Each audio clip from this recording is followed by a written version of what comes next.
And there came a day unlike any other, when Earth's mightiest heroes found themselves united against a common threat, to fight the foes no single superhero could withstand. On that day, the Avengers were born.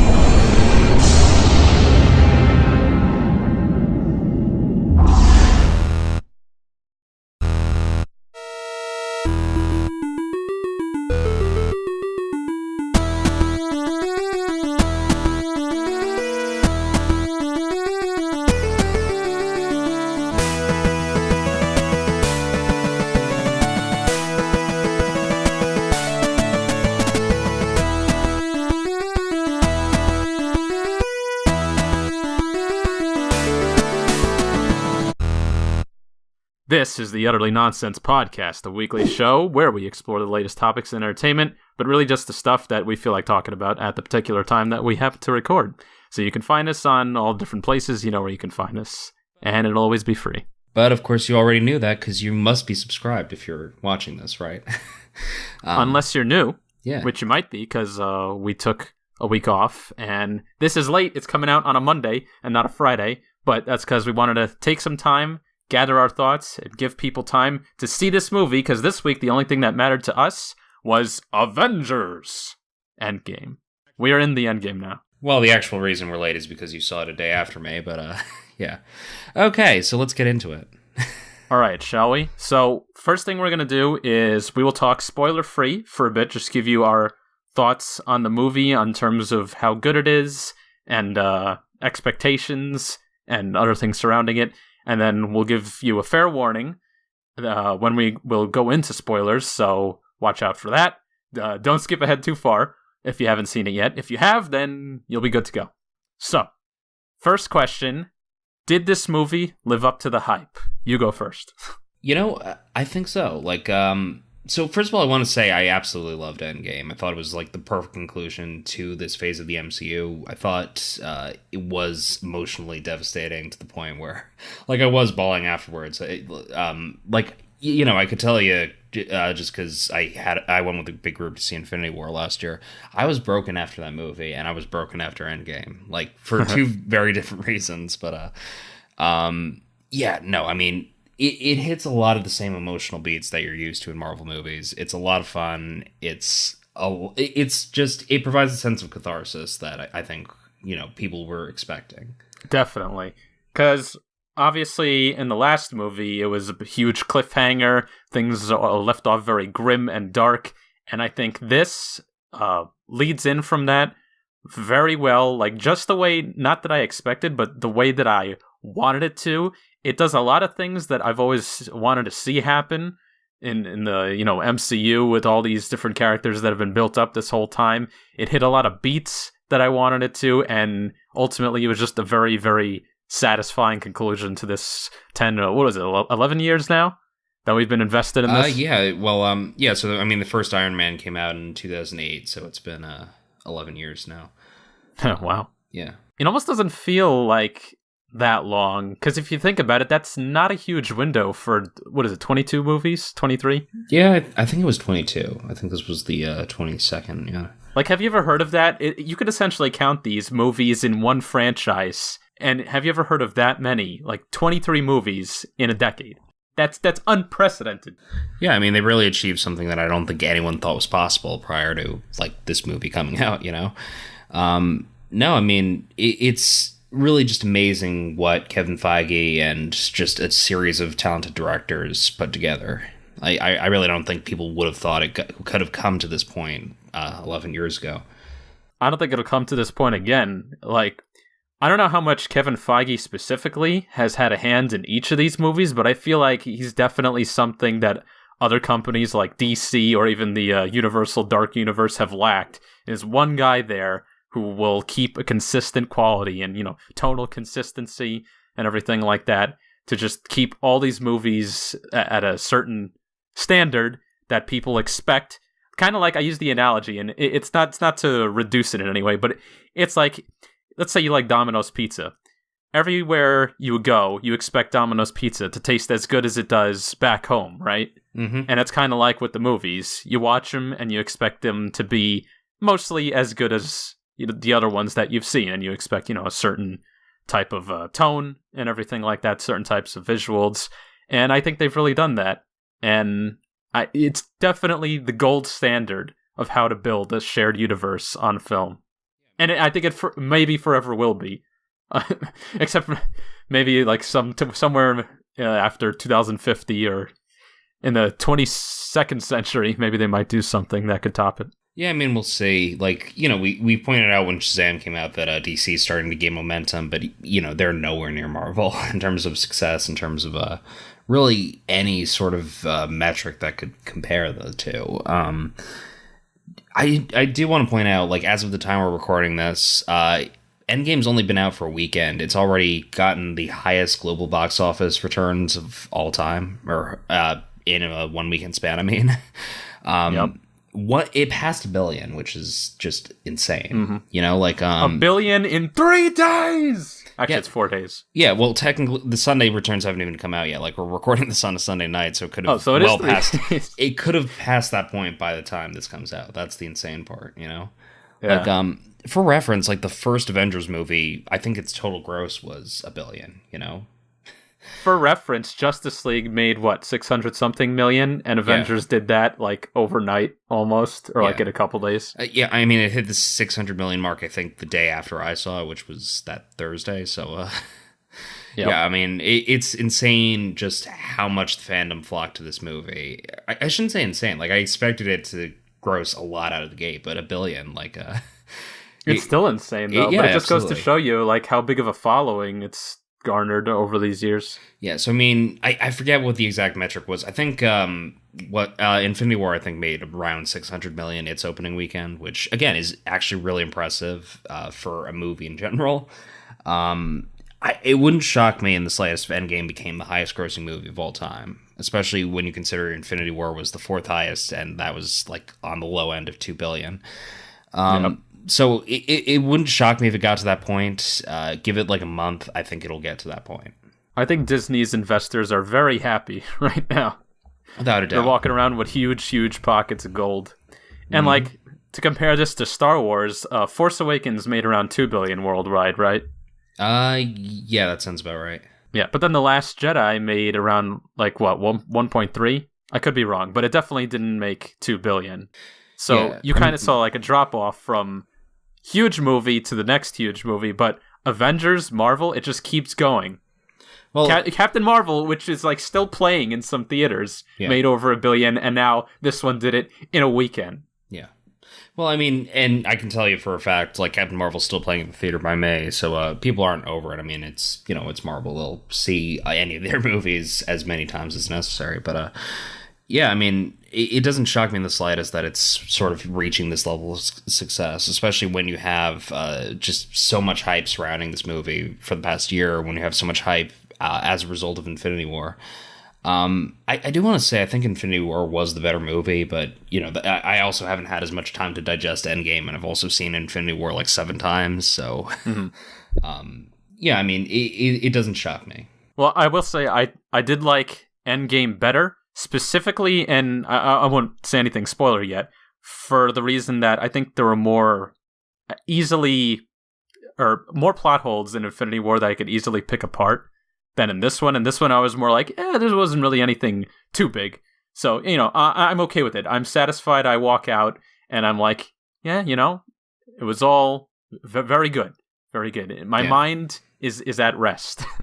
Yeah, I mean, I think you should give it a few more watchings before you like completely pass a perfection judgment. But no, not perfection. Just right. Not too many glaring flaws that kind of make me say, well, yeah, that was really good. But what about this thing that's kind of obvious? Like I always say, Thanos' motivation was really weak.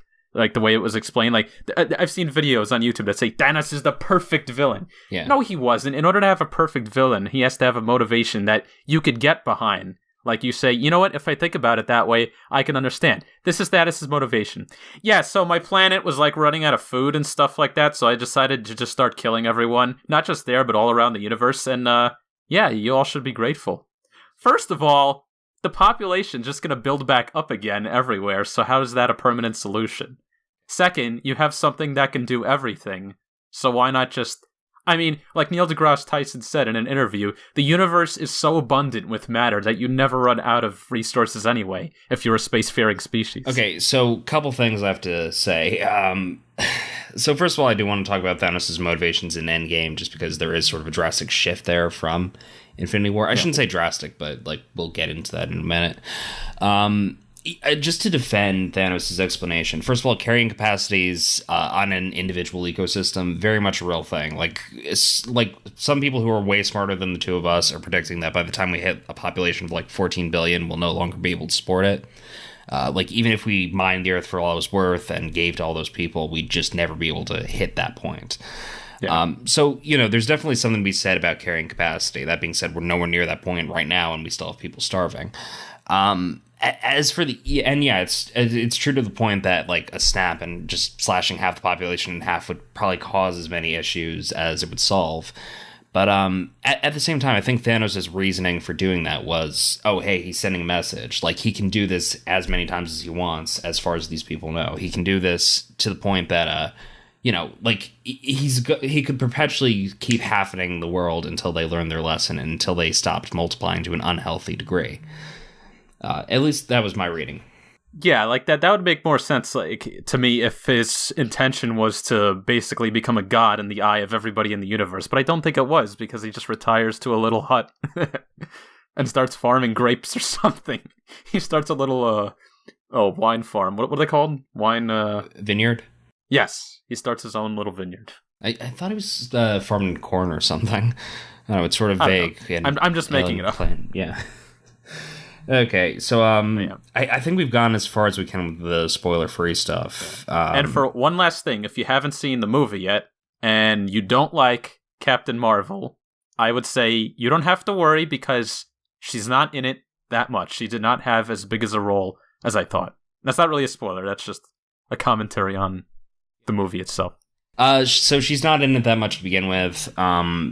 I will say Captain Marvel, completely unnecessary if you're looking to get into Endgame. Like, it does absolutely nothing to, like, support the character.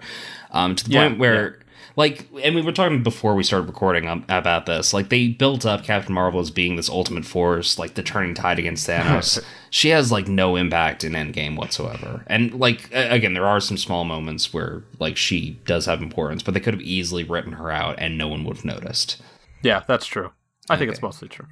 Okay. But she does have a cool moment, which I like. So I think we've talked long enough without spoilers. Definitely see this freaking movie if you haven't. I know probably anyone who's listening to this probably has either seen it or intends to, and they're just waiting for tickets to open up. Like, even where I live, in the middle of nowhere, almost all the seats were taken up. In the morning too. Yeah. So I went to the latest possible showtime opening night, and it was completely packed, like completely filled. And every single theater in this whole cinema was like showing Endgame, So it's like people had so many options, and it was just completely sold out. Yeah. My brother said, he lives in the Bronx. He said in the theater by him, they actually opened up showings for 7:30 in the morning, because they have to add that many more showings to accommodate the massive amount of people that are flocking to this. And there you go. Over $1 billion in a weekend. It shows. Yeah, it doesn't shock me in the slightest. Okay. Yeah, so it's a good movie. So without further ado, this is your warning. This is the only warning you're going to get. It's spoiler time. You have never seen this, have you? It's not for the eyes of ordinary men. Exactly.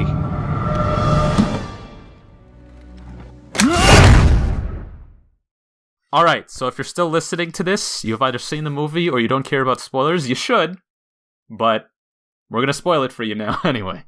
Okay, so where do you want to start? Okay, so I think we'll just pick up right off with Captain Marvel and just get that out of the way. Okay. The first thing she does is save Tony Stark. How did she know he was there? Yeah, that did bug me to some extent. So I do want to say, first of all, like the end scene from Captain Marvel, like the end credit scene from Captain Marvel, which if you haven't seen it, again, it's completely unnecessary to see. I'm not going to spoil anything in detail here from that movie. Well, it's on the internet, so you could go watch it. Like they officially released it. It's that she finds the tracker that or the pager that Nick Fury had. They're like keeping it preserved, and Black Widow's like, oh, don't turn that thing back on. We got to find out where it leads, and then she turns around and there she is, Captain Marvel. She says, "Where's Fury?" We don't really pick up with that. It's just assumed that they talked or something. Yeah, but that whole scene does not take place like in this movie. As far as we know, that scene just never happened because like the first time we see her meeting the Avengers in this movie is after she's already saved Tony. Yeah. Which just bugs the hell out of me.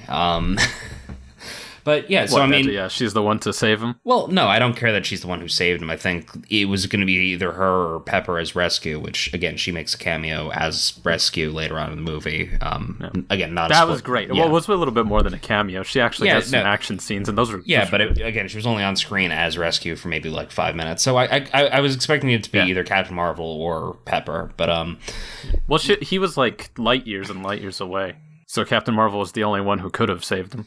Yeah, I guess so. And I guess it makes sense from that perspective, but it feels like that was the only thing Captain Marvel was really useful in the course of the events of the whole movie.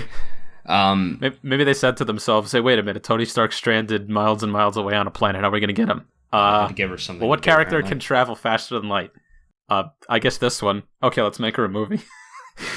Yeah. So, I mean, that was apparently it, because, like, the only other time she's in the movie, so she does say multiple times throughout the movie, "Oh, I'm too busy to help out with you guys. I'm just so powerful. I just can't restrain myself to just helping out Earth, because you guys are, better off without me," or she has some BS reasoning that just really doesn't make sense in the context of the MCU, especially when they're facing, She says, and I quote, "There are a lot of other planets out there, but they could have used you guys," or something like that. Which completely, it just bugs me when she said in the previous scene that she's like the most powerful character, that she, I forget what the exact line was. It was like something along the lines of, "Oh, hey, what's going to be different this time? Oh, you guys didn't have me last time, Yeah. But that doesn't really come into play that much later on, as we see. Here, her biggest contribution, and this is going towards the end-ish of the movie. This is when they're having the big battle. Oh, yeah. So I'll say this. She rescues Stark, and then... well, she goes with him to kill Thanos. Yeah. And she does nothing in that whole fight. Like, she basically surveys the planet for some reason, which, didn't really... It's, again, just some rationale for trying to include her in the first place. You know what's funny? I almost felt bad for him when he's just, like, doing his thing all calm, and then she just comes in and starts hitting him in the balls or whatever. I was like, hey, wait a minute. Hold on. At least make it a fair fight here. Yeah. This man is being disturbed in his solitude. Which, again, it really would not have made a difference without Captain Marvel. Like, to the point that I forgot until you mentioned it, that she actually was the one who pinned him down in the first place. Yeah. What I was going to say, after that whole scene, she basically disappears until the very end fight of the movie. Yeah. So, I mean, and even then, like, she takes out a ship, which, hey, I doubt any of the other characters could have done that single-handedly, but they could have. That was cool. That happen. Reminded me of Superman taking out Zod's ship in Man of Steel. Yeah. So, that was kind of cool. Aside from that, she, like, holds Thanos' hand back, which sort of mirrors the whole Captain America holding his hand back in Infinity War. Ultimately, she doesn't really change the course of events. The movie could have been drastically different without, or could have been drastically the same without her. I feel like I'm phrasing this incorrectly, but basically, she just wasn't necessary for any of Endgame. She helped, but she wasn't a key player. I do want to say I liked Brie Larson's performance a lot more in Endgame than did in Captain Marvel. I think she was definitely more well-rounded in this movie, just from like the 5 minutes she was on screen. Yeah, I had no issues with her. She seemed fine. Yeah, no, she and if that was the Captain Marvel we had seen in the previous movie, I feel like the actual Captain Marvel movie would have gone over a lot better with fans, but Yeah. You know. Now, what do you make of this? I don't want to dedicate like more than just a minute to this. Just a quick comment. But have you seen any of this this business about the cast having some kind of animosity towards her? I did see that. She strikes me as being the kind of person who's very full of herself, and I just have noticed that throughout her acting career. Again, it could be all hearsay for all we know, so I don't want to comment too heavily on that. But you know, if she is, hey, she's an actor. They're all paid to be there. Who really cares in the grand scheme of things? Yeah. Without looking too much into it, I just figured it was just, you know, like a marketing ploy. Like, oh, they're just acting like they're characters in the movie for all the press events so people get interested or riled up. Which like Thor's, you know, like a play fight or negging her, like, you know, I'm the most powerful, right? And she's like, no, I am. I was like, well, that's totally what their characters would do. Thor's more powerful. Yeah, he was. Especially with the 2 freaking hammers. Yeah. Come on. How great was that? Yeah, so I do want to say, one of my favorite parts of the movie, and I think this is probably my favorite part of the movie, is when Cap lifts Mjolnir. Yes! Yes! At long last, he is worthy! Which I always knew it. Yeah, I mean, that was like the best part, when Thor actually accepts that he's like his equal, you know? Not only does he accept it, he just looks up and he smiles, he's like, I knew it. And Cap just spins that hammer, and he's like, he even calls down the lightning. I was like, yes! It's like probably the best Cap fight scene in all the MCU. Like him actually wielding Mjolnir to beat the shit out of Thanos. Yeah. You know, it actually reminds me of in the Avengers JLA crossover, Superman is holding. This is like the final fight. He's holding Cap's shield, and he's allowed to pick up Thor's hammer, and so he just has both of those. You see the Cap shield, the S shield, and the Thor hammer all at once calling down lightning. Great shit, and Captain America doing that was just as good. If not better, for the sole fact that it was him and Thor just taking on Thanos at the same time. And Iron Man was there. Which that leads me to think, like, when we see him in Age of Ultron trying to pick up the hammer, do you think that was him just trying to, not make Thor feel unworthy? Or do you think that was just, just hinting at the fact that this would eventually happen? Yeah, I think that's what it was. Like, he would eventually be worthy, but it wouldn't move in his hand unless the time was right. Yeah. And so the time was right. Yeah, so how about you? Any other, like, really favorite moments? Well, that was definitely one of them. Like, that was the one after coming out of theater. Like, that was all I could think about was that whole fight that they had going down. Mm-hmm. My other favorite one was when everyone started portaling in with the Doctor Strange portals into the battlefield. It's when Thanos, at the end of that fight, said, you know what? Just for that, I'm going to just destroy this planet. And so he's like, calling in his whole army, and then in comes everybody who like was dead or not dead, the whole Wakandan army. You got Black Panther coming back. Everyone who was snapped, yeah. Yeah. And then, the music starts playing, and then Captain America looks towards Thanos, and he goes, Avengers, assemble! And it was like, finally! That was a very, very riveting moment. Yeah. Because you're basically seeing the culmination in that scene alone of all of the past 11 years. Mm-hmm. It's all come down to this. That brings me one thing to what we were talking about before about Thanos' motivation. Yeah. I like the kind of turn he makes, because he finds out, that they do this whole time travel business, and he basically finds out, and this is how he chases them down, that, he'd succeeded before, but that they didn't accept the future that he'd created, with half of life gone. So he said, you know what? And I want to thank you for this. You've shown me that it's not enough to just eliminate half of all life, because the other half won't sit down and accept it. So I will instead destroy everything and remake the universe in my own image. And I was like, there you go. That makes sense. I can get on board with that. The universe sucks. Let's do it again. Yeah, I mean, okay, so I have a couple things. So first of all, I think that's a weird-ass rationale to come up with. Like, maybe the rationale should be, oh, hey, killing half of every person and every living life form in the universe didn't work. maybe I shouldn't kill them this time. Maybe I should actually double the resources, which I think is the solution that a lot of other people would come up with. No, instead he went, let's just kill everyone.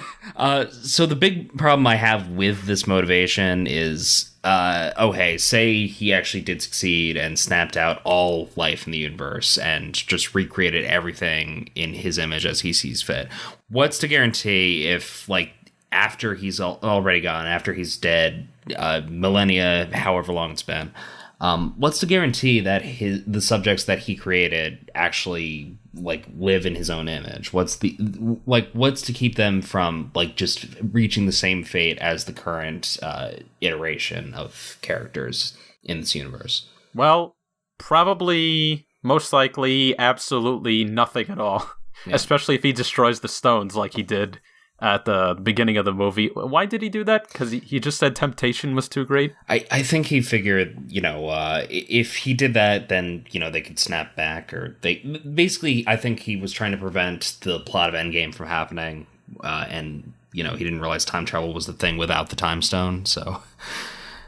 Wouldn't he have, like, omniscience with the gauntlet and all the stones? At least that's what I thought in the comics that he had. He basically could do or know anything. I mean, that's what it seems like for the most part. I guess the only stone that would give him the ability to see into the future is the time stone. But even that, like, with the whole time travel element, he could probably see them time traveling. He couldn't see them. I don't know. It's like, especially with the way this movie treats time travel, it'd be hard to see how they time travel. It'd be hard to see how that would work out in their favor. And I think, in his eyes at least, by the time he succeeded, there was no point in trying to fight anymore because he had already won. There was nothing that could take that away in his view.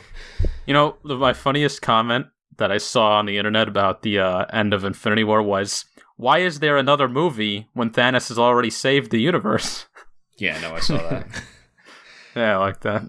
Yeah, so I mean... And that leads me to, like, one of my other favorite lines in the movie. He says, "I am inevitable," like, multiple times. Yes, that was a great line, because it foreshadows, obviously, what's going to happen. I knew he was going to chase them through time somehow. And honestly, like, how fitting of an end is it to Iron Man that his last line is also, like, the last line of Iron Man? Yes, I knew it. And the thing was, like, when he was about to say it, when he goes... because and then I was like mouthing it at the theater. I was like, I'm Iron Man. I'm Iron Man. No, I was doing the same thing. I'm Iron Man. And I went, yes! I am Iron Man. I am Iron Man. I am Iron Man. So that was probably actually my favorite moment of the movie now that I think about it. That probably tops Cap with Mjolnir over. Yeah, I mean... I don't know. I can't pick one. There was a lot of... There were so many moments. Exactly. There were so many great moments that I think just everyone in the theater loved. And I think that as much as it made me like bawl my eyes out, that was the perfect end to the character. That was the best way to like kill off Tony Stark. Mm-hmm. The whole saga started and ended with him, and it was very fitting. Yeah, no, it was a great character arc. Yeah, I'm trying to think of what else. So I guess we can talk about... Well, do you want to talk about Cap's ending first, or do you want to talk about some of the other character changes?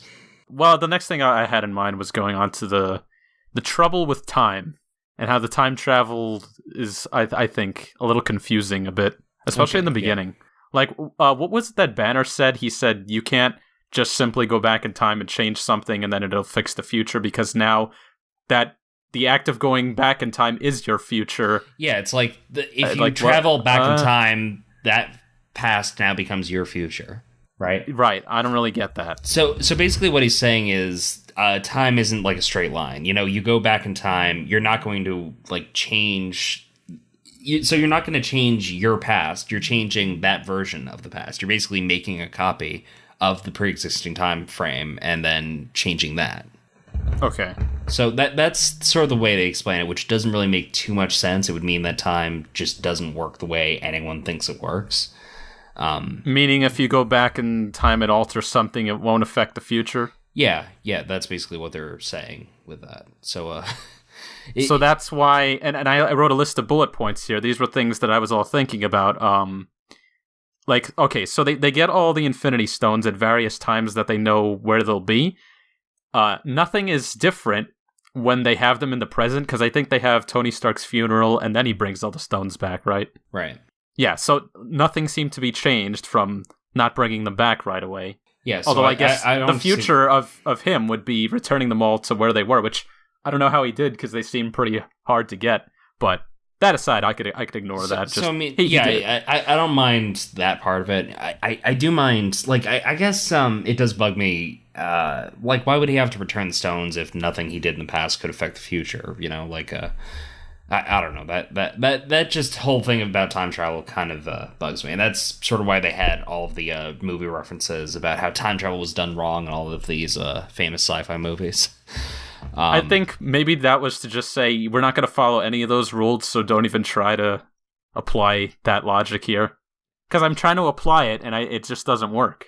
Because they bring all the stones back, so I guess nothing would change. They say they return them to the moment that they were taken.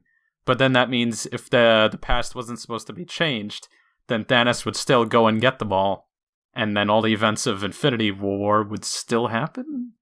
Yeah, so that's what I'm sort of assuming, that basically all the events of the MCU still happened as they happened, but because of the events of Endgame, those events still happened, but now a different version. I don't know. It's sort of hard to explain without like really getting down a temporal wormhole. Well, okay, past Thanos, before he gets the stones, comes to the future, and then, you know, Iron Man, him out of existence, so he doesn't go back, and therefore he does not exist anymore from that point that he came from the past on. Right, but that version of Thanos. So basically they recreated, like, by traveling back in time, they essentially created a paradox, which created a second timeline, in which that version of Thanos came to the future, or our version of the future, and then, yeah, that's basically what we saw play out.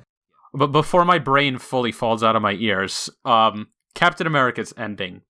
So, after he goes and returns all the stones, which we don't see, that's off screen, he's supposed to come back, but then he doesn't, except he does, but he's old. He's an old man Cap. He's sitting on a bench, and we find out he's lived his life, and he lived his life back in the 1940s with Peggy. How does that not make huge impacts on anything? She was like the major person in S.H.I.E.L.D., right? Yeah, I mean, especially when you consider, like, the whole thing about the past not affecting the future, why wouldn't he have gone to that version of the past timeline? I don't know. Like, again, it just creates so many different things about this timeline that really don't make sense. Yeah. And what about Loki escaping with the Tesseract? Is that undone, or is it permanent? And I'm sort of leaning. Now? Well, I'm sort of leaning in the camp, like, we know they're going to make a Loki TV series for Disney Plus, so I'm assuming that version of Loki survived the events of Infinity War, or, like, I don't know. It's like, if I really had to put it in words, like, there basically exists a second version of the MCU timeline at this point, but one where the events of Endgame affected it profoundly, rather than our current future. Right. So I'm assuming that version of Loki is still alive, as opposed to our version of Loki, which died by Thanos' hand at the beginning of Infinity War. So, you know, is there potential for that Loki to come over to ours? Who knows? So basically, the way you see it is there's two MCU timelines now. One where Infinity War happened, and one where it didn't, and a bunch of stuff is different. Yeah, I mean, basically, like, I mean, for all we know, that second timeline that was created because of their time-traveling antics, Infinity War could or could not have happened. But or maybe it's a different timeline in each separate event that they altered.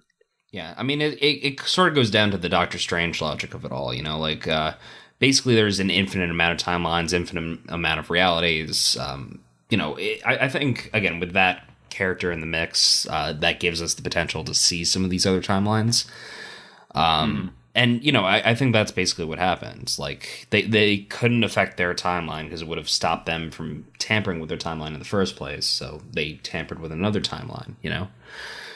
I don't know. That's sort of my understanding of the whole thing as it stands right now. That's the thing about time travel, Barry. The more you do it, the less it applies. The less logic it applies. Yep, you'll never be able to put that cup perfectly back together. Except, you know, in this one, you sort of can. I don't know. Well, as far as the main timeline that we see, the one that we care about, that is, the people who are dead permanently, it seems, are I was gonna say Nebula from the past ish, who went to the future. I guess. How did that she not version of disappear Nebula? if she killed her past self? Again, that sort of supports the whole two timelines thing. But Yeah. Okay. So this isn't time overwrites itself. This is just new stuff is created. I guess think of time more like a physical it's a space. copy. It's a copy rather than like our timeline. It's Yeah. a copy of our timeline to that. Okay. point. So original Nebula is still around. Gamora, the original one, is dead, but the copy is alive. Right. So she doesn't have the relationship with Star-Lord. Yeah. So I don't know how they're going to work that in with the Guardians 3. Yeah, which again, it sort of implied that she could still exist in some form in like because we see at the very end of Endgame that Star-Lord's still searching for her in some capacity, which I really think that the fact that she exists in the Soul World implies that she's still alive in some form in the main timeline. So who knows? Maybe that'll be the plot of Guardians 3. Yeah, that goes into my other point, which was I was going to say Black Widow, Scarlett Johansson, dead. Yep, she's dead for good. So the movie that about her is obviously going to be a prequel of some form. Yeah, I mean that's what I'm assuming right now. Like, unless it happened for the 5 years during the snap, which would be kind of boring because it seemed like she was basically a bureaucrat at that point. Yeah. Yeah, I'm guessing it's Vision going to be a prequel. is still dead. Vision's still dead, which there's going to be a WandaVision TV series too. So I guess that's going to be during the time they spent between Civil War and Infinity War when they really became a couple. I guess so. Yeah, I mean it'd be weird to do it in any other way. And then Idris Elba, Heimdall, he's still dead, I guess. Yeah, which who really cares, Him and I guess half of Asgard. Yeah, I mean they're staying gone. And then Loki, we don't know. I think pretty much. I'm pretty sure he's dead at this point. Main version Loki. Like I feel like if he had somehow survived if that was a copy or a clone or something that Thanos had killed, I feel like real Loki would have come back by now. But that doesn't appear to be the case. And Iron Man is dead. Yeah, for good. Mm-hmm. But again, we have time travel now, so is anyone really dead? You see, that's the thing. No one's ever really gone. So, I mean, that's probably the biggest thing that bugs me about them having access to time travel now. It just opens so many possibilities that would essentially just dampen the impact that some of these character deaths had. Not really for me, because like you said, if they're all separate realities or whatever however you want to think of them, then I think this one is how it is.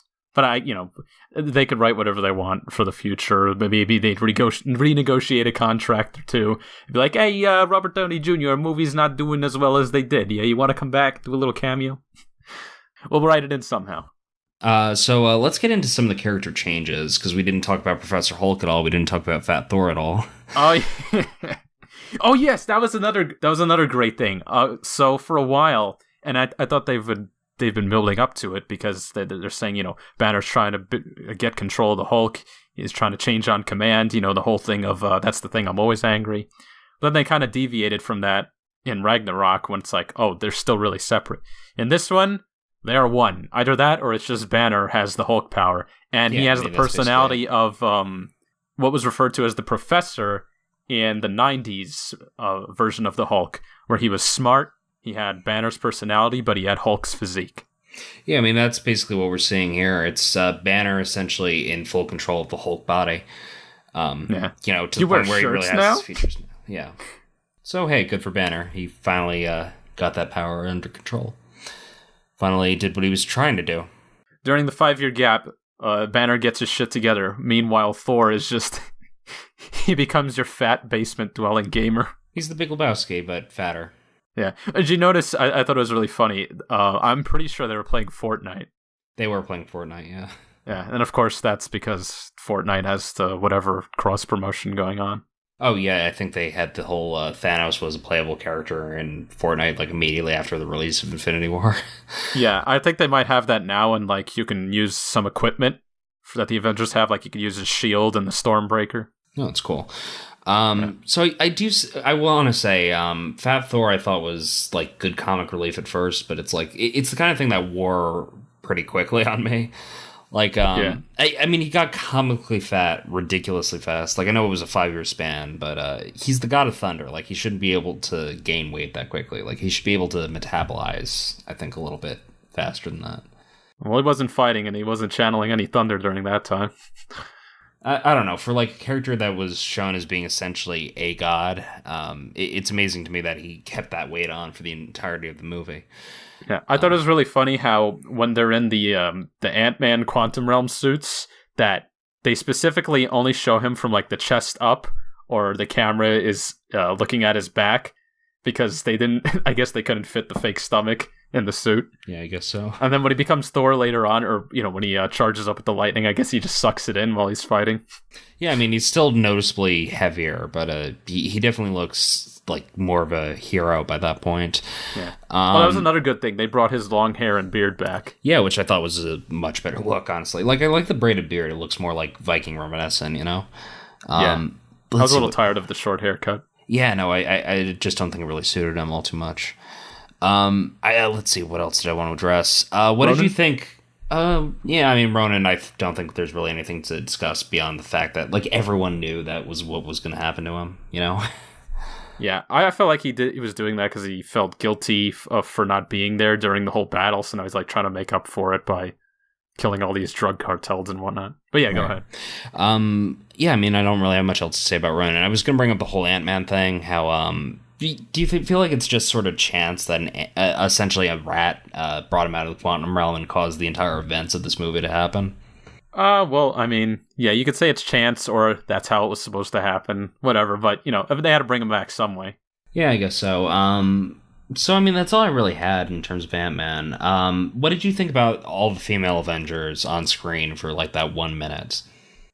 Normally, I'd say they're pushing it, they're pushing their luck, but, I thought it was a really cool, great scene to show that, hey, it's not just at all sausage fest. You got all these people too. I think that's a good thing, because it's like when you try to think of characters that aren't just white males in comics, you have to like struggle a little bit.